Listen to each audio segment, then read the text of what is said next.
ओ मुखिया जी नमस्कार। कथी आऊ काहे गभू आई तरी? तो गभुआऊ न तो कथी करूँ। मुखिया जी अपने एने मंदिरे मंदिरे बउआई तारी। हम गिरलिए अपने के वार्ड कार्यालय में एगो सिफारिश करावे, न अपने बाड़ी न अपने के एको गो कर्मचारी बा उमे, आ उमे ताला लटकल बा।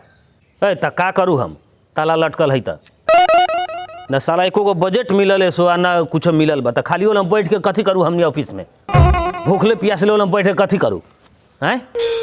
मुखिया जी माने एगो सिफारिश पर अपने के घूस देवे के परीका हेंती करू ना। एगो सिफारिश पर 1 किलो चाउर आ गहूँ लगा न दू, अपनहू के पेट भर रही। हमू का अपने से पैसा लेके वोट दिले बड़ी, का से अपने से डेरा जाए। हम अपने के बिना पैसा बिना मुर्गा मुर्गी के वोट दिले बड़ी, अपने के हमार काम कर ही के पड़ी। जौन भी काम बा जाके मेयर से करावा, हमरा से कुछो ना होई। देखू मुखिया जी अपने दूसरा के मूर्ख बनाऊ, मांगे हमरा के ना। अपने हईले बाड़ी तो हम मेयर साहब हम कथी करे जाऊ, अपने के ही हमार काम करे के पड़ी।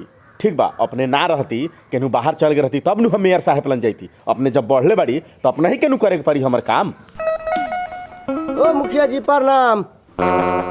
कथी आऊ रे? मुखिया जी हम 3 दिन से बउआई तरिया गाड़िए पिछाड़िए, मगर हमर काम अभी ले एगो सिफारिश ना भेल। अपने वादा कार्यालय न बंद कर सकिले, काहे कि हमनी के काम रुक जाइता। जब अपने भेंट होइए गेली तो हम सिफारिशवा कह दिया।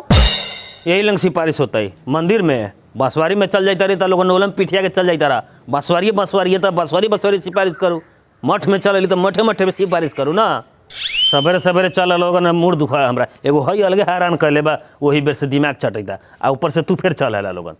जब नगर सभा बांसवारी में, होटल में, छत पर, तेल टंकी में, घर में, मठ में, मंदिर में हो सकले तो हमनी के सिफारिश एलन काहे न होई। अपने खाली जनता के दुख देवे के चाहिए, चुपचाप ई मंदिर में ही हमारे सिफारिश करी। बुझ गई। आ कहू सचिव साहब के ऑफिस खोलेला, हमार दर्ता चलानी भी करे के पड़ी। अपने लोग के दुख देवे के हम थोड़े चाहत बाड़ी, सब मेयर साहब करता। बजट हमनी के देते नहीं थे। अपने लोगन भी जाके मेयर साहब से कहू कि मुखिया जी के बजट काहे ना देत बाड़ी, हमनी के वार्ड के विकास कैसे होई। जाके मेयर साहब से कहू कि मुखिया जी लोग भी ताला मरले बाटे वार्ड कार्यालय में, हमनी के काम कैसे होई। फिर उहे बात मुखिया जी हमनी जाऊ कहे, वो अपने के नु काम बा, अपने के नु कहे के बा मेयर साहब से। अपने नु कह सकिले कि ये साल के बजट हमरा काहे ना मिलल, हमनी जाऊ कहे। पर अपने के जब बजटवा मिले रहे तो कौन वार्ड परिषद कह के अपने काम कैले रही जो हमनी आजू जाऊ कहे। हमनी योजना लिखवाइले कथी, आई अपने जाके लिखवा दिले कथी, तो हमनी के कौन जरूरी बा। जाऊ अपने मेयर साहब से बात करूँ। हाँ इससे पहिलका बजट में अपने कहाँ कहाँ विकास कैले बाड़ी वो अपने के नु मालूम बा, हमरा मालूम नहीं खे। अपने पूरा बजटवा खाऊ पचाऊ में लगवले बाड़ी, सब मालूम बा। अपने के कोनो कुछो नहीं खे कही तो खूब बने तारी ना। सरकारी गाड़ी लेके आ गाँवे गाँवे मेले पार्टिए कमिटिए घूमत रही तारी, आ लोग सके लेढ़ा बनल बाड़ी। हमनी के मालूम नहीं खे। कार्यालय में ताला मार दिल, काम धाम कुछो ना। हम काहे कोनो के मूर्ख बनाऊ, हमरा दुख कौन बुझी। बिना योजना के तो नगर सभा हो गेल। काम करल कर्मचारी सके आज ले तलब न मिलल, तो बिना तलब ले कितना दिन कौन काम करी। सब कुछ तो अपना ही लोगन करे वाला बाड़ी, जैसन रास्ता बनाए वैसन ही चली। आ हमनी से पूछे तारी कि आज ले करार कर्मचारी के तलब ना मिलल, बतुआई तारी। शुरू से बोर्ड में तो अपना ही लोग बाड़ी, सारा कर्मचारी के झाड़ देली करार के, आ खाली अपन सरहा सरहोजिन मामा फुफुआई फूफी उतिया पुतिया चितिया सब के राख ले बाड़ी। हमनी नहीं समझाई। जब सारा पहिलका कर्मचारिया के हटा के अपन नाता गोता के राख ले बाड़ी तो काम कराऊ। सवेरे सवेरे बड़ी भिराह में परा दिली, बुझाई तो न मानी सिफारिश कराइए के छोड़ी कही तो बंसवारिये में करूँ, मठे में करूँ, जहाँ बड़ी तहीं करूँ।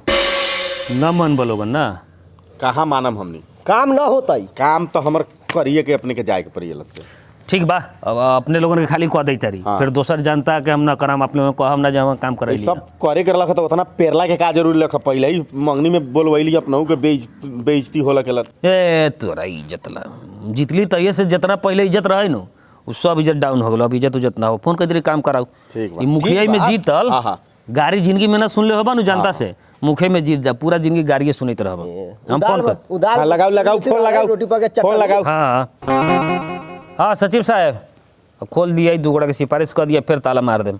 जो हमने के मांग पूरा ना हुई तो ले ताला माराले रही आ काम पछाड़ी में होइत रही।